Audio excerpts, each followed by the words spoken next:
Children and families can be difficult to engage in services for many reasons, including individual and family characteristics, lack of transportation options, work schedules and other logistics, and skepticism. Mental health providers should make every effort to alleviate these concerns, help clients find solutions to barriers, align expectations about services, and provide direct support or referrals to increase engagement. Be sure to review intervention needs and options with the child's parents or caregivers, and with other professionals providing services to determine best course of care for the child and their family. There are a number of factors that can increase or decrease the likelihood that children and families will participate in treatment. It's important to think about the things that can be leveraged in terms of engaging parents and children in treatment. So what are the assets for children and families? Is there a strong social support system?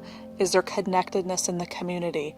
What types of things can you think of or can you use within the therapeutic setting or the therapy session to encourage attendance at treatment sessions? It's also important to think about things like childcare, providing quality childcare, making sure that there's childcare for other siblings if necessary so that the parent and the child can both participate in treatment. So really identifying what are the assets of a family and what types of things can be leveraged to encourage the likelihood for them to come back to treatment.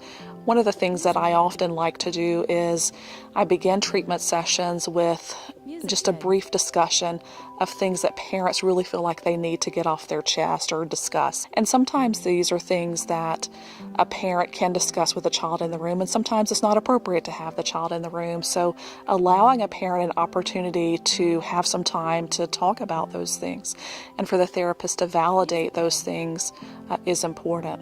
Advice for other professionals on trying to engage and retain families who are difficult to reach would be to not be afraid to reach out to families and ask them specifically about what is making it challenging for them to access the resources that you're attempting to provide. A lot of times the idea that as the provider you have all of the answers sometimes gets in the way of you asking for some feedback on why a family didn't return for their next visit, and giving them freedom to say things that they may find some shame or guilt in discussing. So I found in working in particularly difficult populations that I would make phone calls in between visits to see how things were working.